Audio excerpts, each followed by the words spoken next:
இனியவர்களே, ஆனந்தமானவர்களே, அற்புதமானவர்களே, நாம் இப்போ கிருஷ்ணர் படித்த சாந்திபனி ஆசிரமம் அப்படிங்கிற அற்புதமான ஆசிரமத்தில் இருக்கின்றோம்.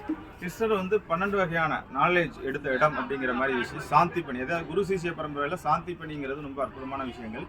இப்போ இதில் 63 கலைகள், ஆயர்கலை 64 கலையை பற்றி இப்போ எழுதப்பட்டிருக்கின்றது. அதாவது இந்த கலையை படித்து இதை நாம் ஞாபகம் வைத்திருக்கிறதுக்கு நம்மளுக்கு அவ்வளோ பெரிய விஷயங்கள் இருக்குது.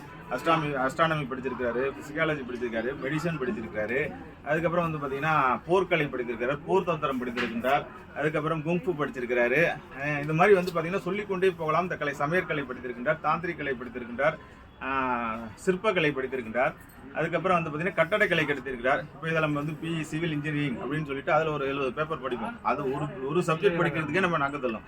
ஆனால் பிஇ சிவிலும் படிச்சிருக்காரு, பிஇ கெமிக்கலும் படிச்சிருக்காரு, எம்பிபிஎஸும் படிச்சிருக்காரு, எம்டியும் படிச்சிருக்காரு, அதே மாதிரி பார்த்தீங்கன்னா மருத்துவம் படிச்சு அப்படிங்கிற மாதிரி இப்போ இருக்கிற என்ன சப்ஜெக்ட் யூனிவர்சிட்டியில் எத்தனை பேப்பர்ஸ் இருக்கோ அத்தனை சப்ஜெக்டும் பார்த்தா நம்மள இருக்கும். இதுலேயே நம்மளுக்கு அரியர் வச்சு அதை பாஸ் பண்ணி இதை பாஸ் பண்ணி அவ்வளோ கஷ்டப்படுவோம்.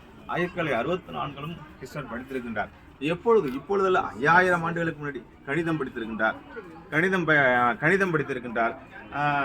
போர்க்கலையை பற்றி மிக அற்புதம் சாந்தி பண்ணிக்கிட்டு இருந்து. அப்படின்னா சாந்தி பண்ணி எவ்வளோ நாலேஜபிளாக இருக்கான்னு பாருங்க நண்பர்களே. அதாவது கிருஷ்ணர் பிறந்தது துவாரகா. அவர் இருந்த இடங்கிறது பார்த்தீங்கன்னா துவாரகாவில் பிறந்திருக்கார். அங்கேருந்து கிட்டத்தட்ட 2000 கிலோமீட்டருக்கு அந்த இந்த மத்திய பிரதேசத்தில் உஜ்ஜயினி என்பது 4 வேதங்களும் பிறந்த இடம். அதனால தான் சிவனுடைய மகாகாளீஸ்வரங்க இருக்கின்றது, காலபைரவர் இருக்கின்றது. இது எல்லாத்தையும் விட துரோணனுடைய ஆசிரமத்துக்குள்ள நம்ம போய் இருக்கிறது கொடுப்பன இல்லை. ஆனால் நம்முடைய தியானிகள் எல்லாருக்கும் கிருஷ்ணர் ஓடி ஆடி விளையாண்டு ஒரு 12-20 ஆண்டுகள் இந்த இடத்துல இருந்து அந்த கல்வியை கற்று ஞானத்தை பெற்று மகா பரம்பொருளை பெற்று மகா ஞானத்தை பெற்று அந்த அற்புதமான இடத்தில் நாம் காலடி வைப்பது என்பதே மகாபாக்கியம்.